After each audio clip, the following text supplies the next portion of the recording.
రాజరాజ నరేంద్రుడు కాకతీయులు, తేజమున్న మేటి దొరలు రెడ్డి రాజులు, గజపతులు నరపతులు ఏలిన ఊరు, ఆ కథలన్నీ నినదించే గౌతమి హోరు.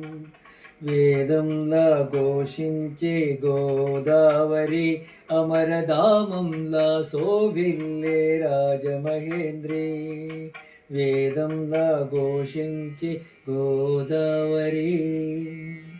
శ్రీవాణి గిరిజాచరాయ దదోతో వక్షో ముఖాంగేషో, ఏ లోకానాం స్థితిమావహంచ వివాహితం. స్త్రీపుష్యయోగోద్భావం తవేదత్తాత్రమూర్తాయ స్త్రీ పురుషం పురుషోత్తం భుజభవం శ్రీకందరాజాశ్రయో.